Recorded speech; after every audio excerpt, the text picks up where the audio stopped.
Every year we are filled with a bunch of new animes that brings new topics into the scene. Some get executed really well, some fails to do so, and there is always a few that likes to play around with quite sensitive subjects. Back in the day, school days literally got popular just because of how controversial the whole thing was. Goblin Slayer lost most of its audience after its first episode. Kosuke no Sora even got the government involved. Boku no Pico, interspecies reviewers, and the list goes on. More recently, even Mushoku Tensei got quite controversial, and now the same studio behind which is known as the studio that was made specifically to adapt Mushoku Tensei, is now releasing this season their second anime adaptation, which is Onimai.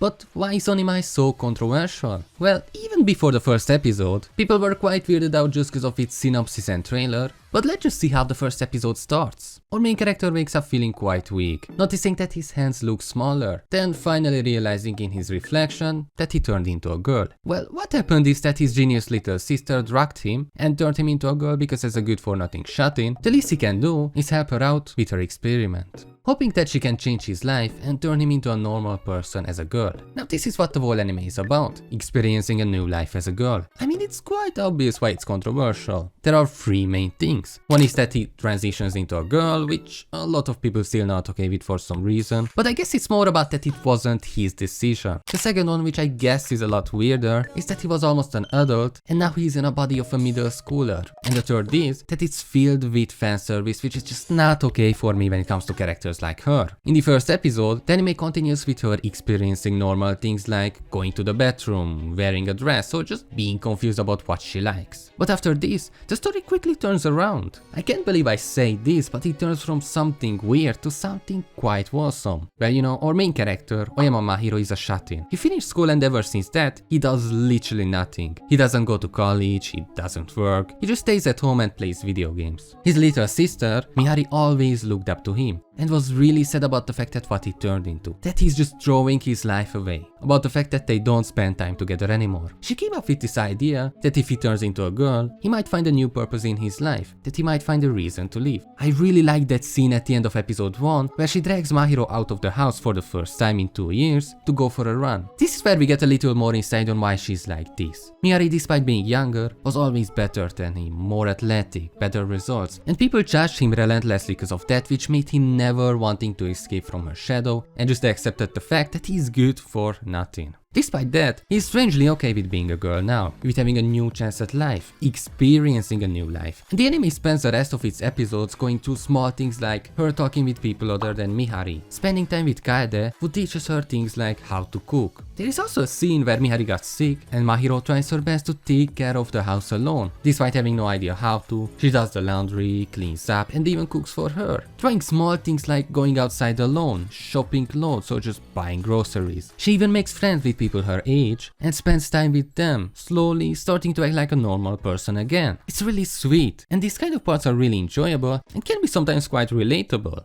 Also, I just have to quickly mention how gorgeous the anime is. It's a slice of life comedy, and it goes way beyond with some of its scenes. The art style is also really bubbly and colorful, which makes it quite unique. The voice actors, the sound design, there clearly was a lot of work behind it from every aspect. Unfortunately though, not everything is perfect after the first episode. The anime still does something that I'm just really not okay with. It's filled with fan service. I'm personally okay with it when the characters are presented as adults, but it's just not the case in this anime, and it's filled with unnecessary fan service. Every episode has a few jokes that is built upon that oh they are doing something inappropriate, that oh they are actually just doing makeup or playing video games. The whole thing suddenly becomes quite uncomfortable and sometimes just overshadows the rest of the episode, which was really good otherwise. I personally don't understand why this anime needs it. Seems like that doesn't even exist in the manga, so it just makes it even more confusing. Not to talk about how the animation is always better when it comes to these scenes. Overall, it's quite controversial, weird yet wholesome show that presents a pretty good story with some great characters, yet try to ruin it with unnecessary fan service. How do you feel about it? Is it good? Is it bad? Is there something they should have done differently? If you think so, leave a comment. Thank you for watching, subscribe I guess, and see you next week.